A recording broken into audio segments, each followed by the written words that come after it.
Hey there, you've stumbled on the Call to Be Free Academy podcast. This is your host, April Amrine. Call to Be Free Academy is all about Christian women and for Christian women. We want to learn how to use our voice and use it with confidence and unshakable faith. God has given us a voice and He's given us a message to share that He wants us to step out and share it. Let's lift each other up out of the darkness and into the light and stir the giftings that are within us. Today on Call to Be Free Academy, we're going to be talking about subconscious programming and how to live intentionally. You see that it's said somewhere between 98 and 95% of our daily life is lived out through our subconscious mind. That means that between 2 and 5% are conscious decisions. So we're living our lives out, typically 98% of the day subconsciously. That means that we're not intentionally living our life. So what do we do about it? You might as well get used to me saying this because I'm going to say it a lot. Your first choice here is all about making a decision. Making a decision to start each day with intention. And let's see, what do I mean by that? I mean that when you get up in the morning, you'd make a choice to do something differently. You make a choice to be the best version of yourself that you can possibly be for the entire day. And what that does is it sets you up on a different level of thinking. And if you shift around your day so you're not just going about living so subconsciously, which is what we do when we just act out based out of normal daily routine, daily behaviors. Every day I wake up, I make a coffee, I get in the shower, I get ready for work, I talk to the kids about school, I sit down here and I do this, and then I get in my car and I go to work. That's a subconscious pattern. It's something that you do daily because it's become a habit for you. So subconscious mind is our mind of habit. It's a habitual thing. It's something that has become a part of who we are. You may have read my blog post, Reprogram Your Brain, where I'm talking about fixing the code in your supercomputer. So our brains are a supercomputer. The actual computer neural networks are based off of our brain's own neural network. It can never come as completely perfectly as our brain does, but computers are trying to get there. So basically our brain is this supercomputer. And when we program information into it, which is what we do by habitual things, we've put it into our subconscious. And our subconscious is just a computer. There's nothing really there other than the supercomputer that runs the exact code that you put into it. So when we're talking about subconscious programming, we're talking about things that got into our brain that have become a part of who we are and actually cause us to act out and to be the person that we are today. We learned how to drive, and driving became a habit, and so the habit became this habitual process that becomes part of our subconscious programming. So you know when you're driving somewhere and maybe somebody else is in the car and you're having a conversation and then you think back and you're like, I don't even know how I got here. It's because your subconscious mind took over for you because it's something that you just know how to do. It's become part of who you are. It's in your programming. Okay, great. So how do we fix the programming? Well, we would do it just like a computer programmer would. We would fix the code. We'd rewrite the code. If you have faulty code and maybe your programming is causing you to act out in a certain way or causing you to do a certain thing without even realizing it, then you have to fix that code. You have to go back and look at what caused it. That's how our belief system work. They are habitual. They are something that we've adopted and said yes to and made an agreement with that is part of us, and so we act out accordingly to it. So when we're talking about our subconscious programming, we're looking back on all those things that we've accepted as a part of who we are and all those things that we made a habit in our life. So a lot of the times when we find ourselves so elevated emotionally about a certain circumstance or situation that doesn't really warrant it, it's because something in what happened triggered that subconscious program to reenact what has previously happened in your past. Does that make sense? When looking at statistics, the normal person, as I previously mentioned, lives out 95 to 98% of their daily life subconsciously. And if this is the normal thing, and this is kind of what our bodies are designed to do, then how do we override it? how do we decide to live intentionally and on a conscious level rather than subconsciously? It's not necessarily an easy task. Making a decision to make conscious decisions and to live consciously means to be present all the time.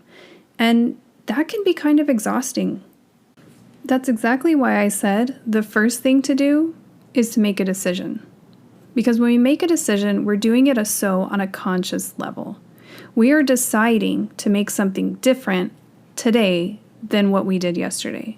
We're making a decision, a conscious decision to say, this is what I'm going to be today. This is the person that I choose to be today. And if we mull on that, remember, if we meditate on it, then that desire will grow within us. So if we say every morning we get up and we say, and it doesn't have to be exactly the same, it's good to form good habits. There's a difference. So if every morning we get up and we say, what would it look like today if I were the best version of myself? And then we allowed ourselves to play into that, to think on that, to kind of dream about what that person might look like. How might you respond to your kids? How might you respond at work? What might you do differently that you don't normally do? And become conscious of those choices. And then when you go to interact with your children, you choose to remember, I said today I was going to be more present. Or I said today, if I was the best version of me, I would love them first before punishing. I would say something of encouragement instead of just hurry up, we have to go. We're deciding to be present, to make a decision that makes us a better person, but not just for us, for the people around us. Because little by little, we can change lives by being a better version of ourselves. So the decision is the first way that we make that conscious choice. It's a conscious effort. And that's how we step into making our lives intentional. Well, we know the first step to living consciously is to make a decision. It's a choice. It's deciding to live with intention, deciding to start each day with intention. Now, however that looks for you can be totally different because it's up to you. But how else can we live consciously? So as I mentioned before, the word present. Now, to be present, we actually have to be focused on what's happening right then, which means we are making a conscious effort. And one of the best ways to be present is to be grateful for what's in that moment. Whether it's spending time with your kids, whether it's enjoying the view, a sunset, a smell of a flower, or cooking something for the first time. You're living consciously. You're living in that moment. And that's why those moments when we're present are so powerful, because they're conscious. And that's why they stick to us in our memory, because it's not something we typically do. Remember, 95 to 98% of the day, we are living subconsciously. That means we're running a program, just like our computer is right now. It's a program. It's something that was put in to do a specific thing and to get through a certain task, and that's it. There's no level of enjoyment or pleasure or emotion or living really that it takes. It's a program. So what else can we do? How else can we live consciously? Well, as I said, making the decision, setting your intention, and then living presently. But we can also look at habits. We can take a look retrospectively, looking at what we've done that have become habits and try to do them differently. Let me give you something here. Tomorrow when you get up, brush your teeth with the other hand. It's hard, it's a challenge, and it exercises your brain in a way that we don't normally do, which is powerful because it will make all the difference later on in your life. But do things differently. If you get up and make coffee first thing, get up and go outside, take a big breath of air, and then get in the shower and then make a coffee. We're trying to stir things up, to change those habits so that you're not living so subconsciously, that you're making an effort to be present and in the moment and make a conscious choice. So it's looking at those patterns, those things that we do daily that have become this habit that really we're living subconsciously through. Drive differently. Go a different way to work. Go a different way to the store. Go to a different grocery store. If you start on one end of the store, start on the other end. If, when you go to your kid's school, you pick them up, you go through the parent pickup line, get out of the car and go wait for them. Do things differently and do it differently every day.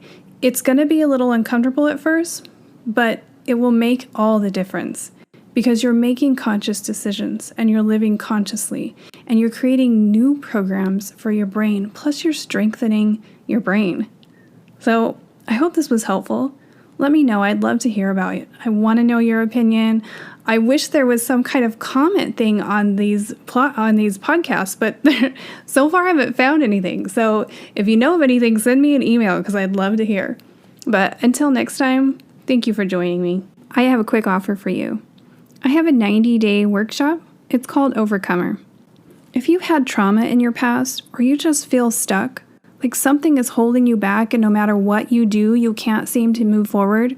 The hamster on the wheel, you're going and trying with all your might, but no matter what, you can't break free. Well, then this workshop is for you. See, we're going to work together as a group, and we're going to break free from some of those strongholds and those old beliefs that don't serve you.